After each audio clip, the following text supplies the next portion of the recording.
It's recognizing where they're at right now, as well as what the facial features tell us about where they've come from. So there are many, many layers to it.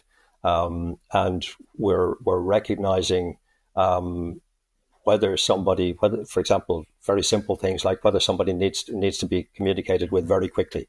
If you need to speak very fast to somebody because that's how they process, or do you need to slow it down?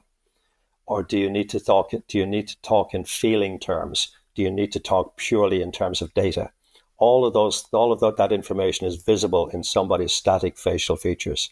And then you add in their body language, their facial expressions, the micro expressions, their tone of voice, changes in tone, pitch, rhythm.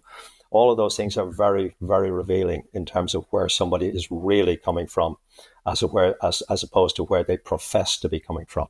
One of the things that fascinated me most about your book there was the forehead and hairline, and how one particular person is somebody who's very organized, very detail driven.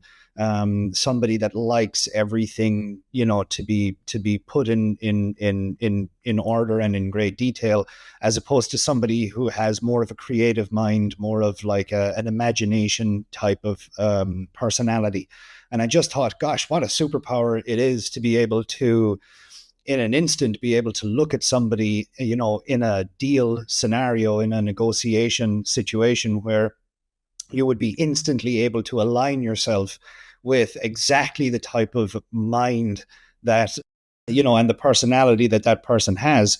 If you're talking to somebody who's really detail orientated, well, then it's time to get into the nitty gritty details. Whereas if you're talking to somebody who's far more creative and imaginative, you're having a big picture, vision orientated discussion with that person. I just thought that was absolutely fascinating. It just made me realize how inefficient communication must be without this this incredible skill. Yeah, absolutely. One of my favorite quotes is from George Bernard Shaw, where he said, "The greatest illusion about communication is that it has happened." And there's another one. There's another one from Peter Drucker, who's regarded as described by many as the father of modern management. And he said something to the effect that the biggest part of communication is in what isn't said.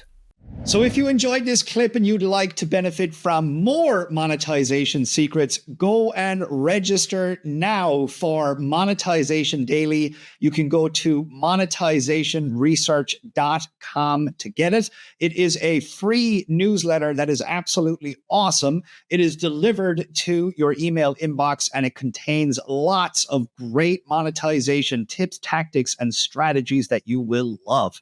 Again, head on over to monetizationresearch.com to get it now.